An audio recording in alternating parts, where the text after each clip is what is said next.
Pour évoquer la mémoire, les élèves de l'école industrielle de Thoin apprennent à la coucher sur du papier photographique afin de la partager à tous.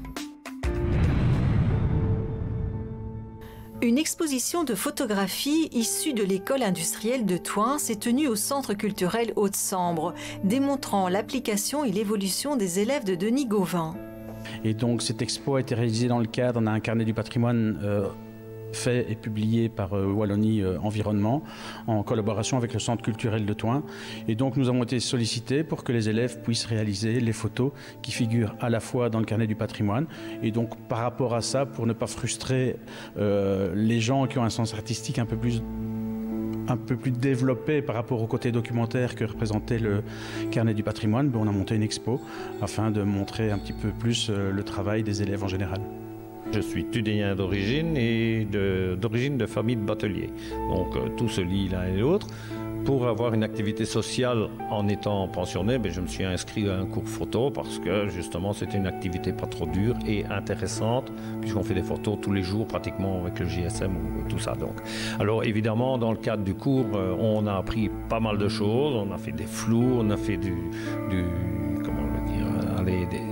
filets, des photos de nuit et j'étais intrigué par la nuit donc j'aime bien de faire un peu des photos de nuit donc, parce que c'est des poses un peu plus longues et comme j'étais attiré par les bateaux aussi donc je me suis permis de faire cette photo qui a été retenue pour l'exposition à Thoin.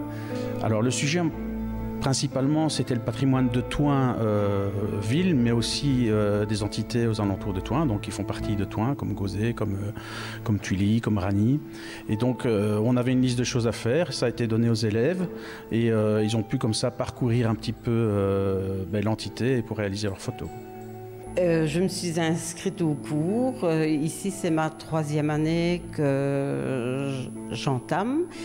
Et j'ai évolué beaucoup alors que je ne connaissais rien à la photographie, du moins avec un réflexe, les objectifs et tout ça. Mais bon, on progresse et c'est en travaillant qu'on évolue avec l'aide des élèves, du professeur et des sorties que nous faisons ici. On ne devient pas photographe, hein. On apprend à regarder, tout le monde peut être photographe encore plus aujourd'hui, 95% des photos dans le monde sont faites avec des GSM, donc tout le monde est photographe. Maintenant tout le monde ne sait pas regarder, donc c'est une habitude, il faut d'abord se libérer des contraintes techniques, et ça c'est ce qu'ils font en première, hein. Ils se libèrent des contraintes techniques qu'impose la prise de vue, et puis une fois qu'on est libéré des contraintes techniques, on peut artistiquement un peu plus développer ses sens et un peu montrer les choses différemment et on voit ça au fil des années quand on voit les photos qu'ils amènent en première par rapport aux photos qu'ils font en 3e. Il y a évidemment un monde et ils sont parfois un peu gênés de dire t'as vu ce que je t'avais emmené en première, mais heureusement finalement parce que sinon j'aurais pas de raison d'être, hein. Je suis arrivé à un moment donné où quelque part je sentais que je n'évoluais plus. Et donc je me suis intéressé aux cours qui pouvaient être donnés dans la région et j'ai découvert donc les cours de notre photographe Denis Gauvin. Je m'y suis inscrit et ça m'a plu directement. Pourquoi? Parce que le fait d'être comme ça lors d'un cours, parce que ce sont des cours, hein, c'est pas un club, donc on est formé, hein, et je vais dire on est tiré vers le haut, on apprend des nouvelles méthodes, on apprend, je vais dire, vraiment tout le sens de la photographie. Et voilà, moi je pense que c'est agréable de se voir progresser, hein, de se voir et de voir aussi les autres progresser autour de nous, hein.